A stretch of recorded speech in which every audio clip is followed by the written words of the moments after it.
Hi guys, welcome back. I know it's been a little while. I wanted to wait and kind of get this one a little bit better quality than the last one. I was waiting for some equipment to come in. I don't know if you can see the reflection in my glasses, but I did get a ring light, which is really cool. Got a little holder for my phone, and I decided to add a microphone after talking with quite a few viewers and noticing that I don't really have a great sound quality. I know the video quality is not like amazing or anything either. It's my iPhone. That's all the equipment I have. I'm not about to go drop some money on equipment right now. But yeah, so if you can't deal with that, then maybe don't watch this channel because it's not about to change. Anyway, wanted to go ahead and go right into the topic that I had mentioned in the previous video, which is California natives, specifically Southern California.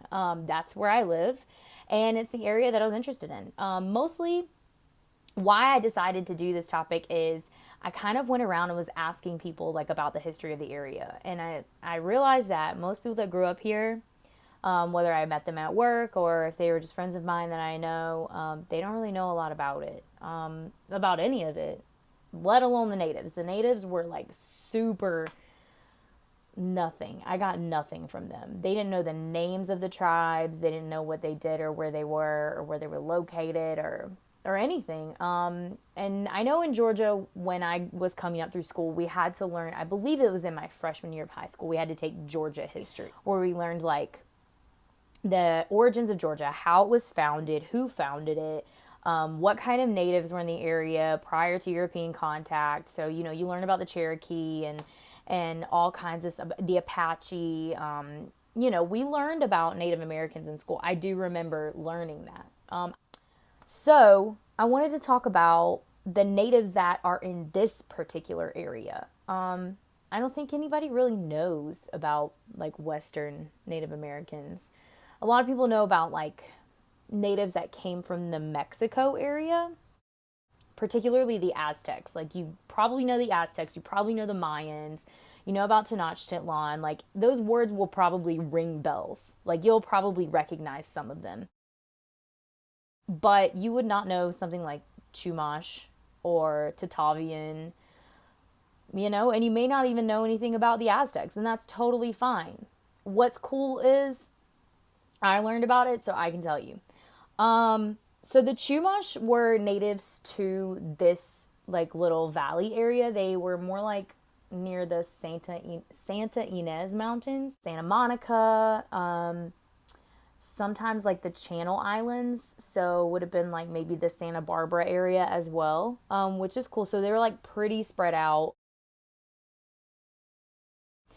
And then we know that they existed sometime around 1400 AD. We don't know like when they came into existence or when they like banded together as a tribe. But we do know that they existed prior to European contact because of that date. We know that they were here before the Spanish, before the Europeans, before anybody came over here to America. They were here in existence. The Chumash natives are a coastal maritime culture, which means that they existed along the coast of California and in the islands, and pretty much subsisted off of the ocean. So anything that came from the ocean, they either ate shellfish or crabs or fish, or you know, or they used the seaweed, things like that. And Chumash also means the bread maker. So we know that they did do some sort of cooking and baking and that kind of thing. They weren't really like farmers or gatherers. They did do a little farming, mostly for herbs and spices that either flavored their food or for medicinal purposes. They are the earliest recorded Aborigines of Southern California. And we don't really know how many of them there were. The estimates range anywhere from 8,000 to 30,000. 30,000 being the highest that I saw anywhere that I was looking, but it's really hard to estimate because once we started coming into contact with them, we kind of started murdering them all, which is not cool. They were a pretty large cultural existence for the time. By comparison, the Aztecs were 5 million, which was one of the biggest cultures we know of. Their cultural center of Tenochtitlan estimated around 350,000 people, which is one of the largest urban centers of indigenous people that was in existence in the world, which is insane. 350,000 people in a primitive time. That's crazy that they could all live in one place. You have to think about that. They had to be able to support that size of a population with food, with water, with enough resources to keep all these people like living. We also know the Apache. I don't know if you guys recognize that name. They had about 31,000. The Chumash also built their homes out of plant material, which is another reason they did a little bit of farming.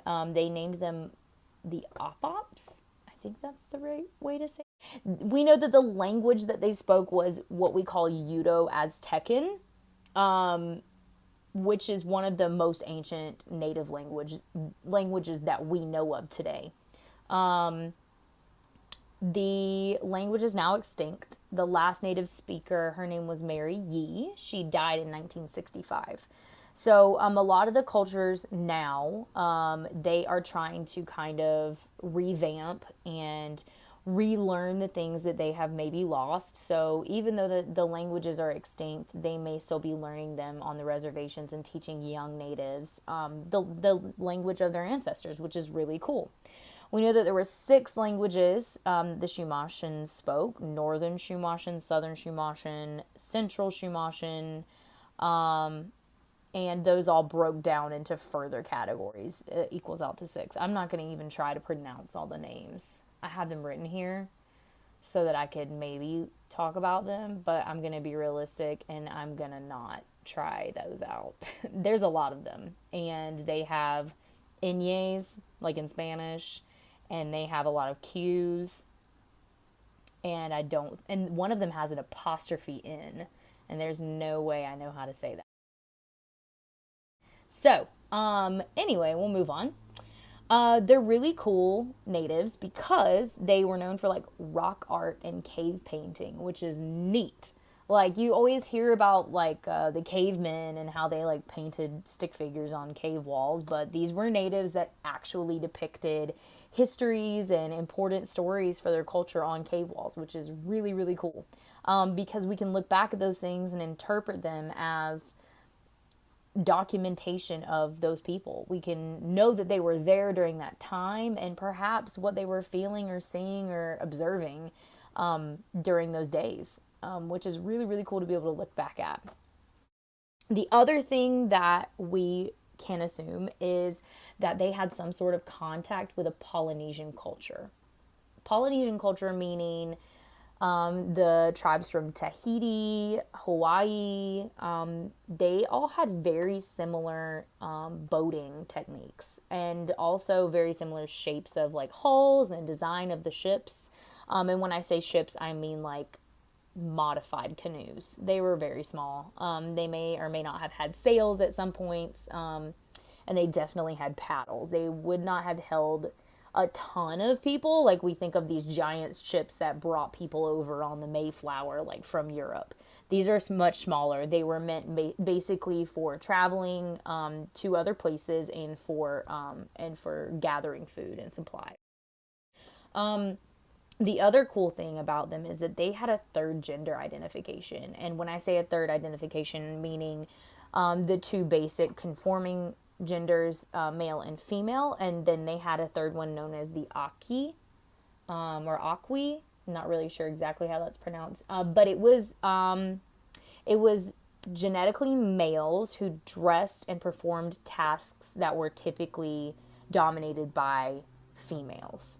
But the other cool thing about that is women were considered equal. They had titles of authority, they were chiefs or priests, and they could also be shamans. So that was really cool too. They were very progressive as a tribe. So seems like California, especially Los Angeles area, has always been one of those like more progressive sort of places. So that's kind of neat. It's neat that our history of progressivism comes all the way from an ancient culture. Super cool. The other thing was that the shamans and priests were particularly important in the decision making in the villages, which is kind of similar to the way that the Polynesian tribes assign importance. So like the chiefs were also important. The chiefs kind of were in charge of their own little areas, and then they discussed things and made decisions with the shamans or priests.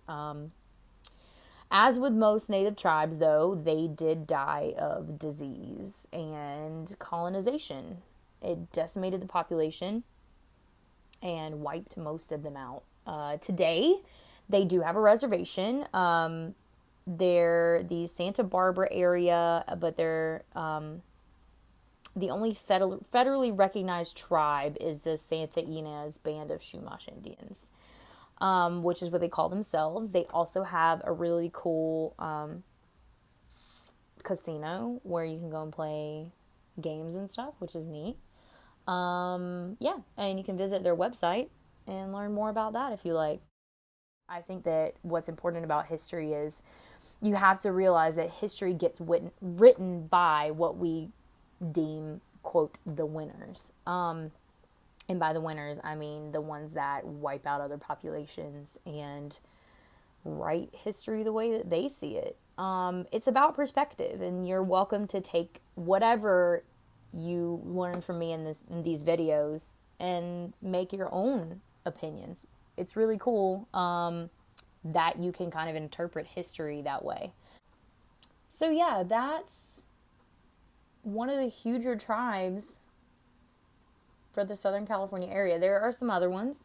I'll mention another one that I'll be talking about in the next video called the Tatavians.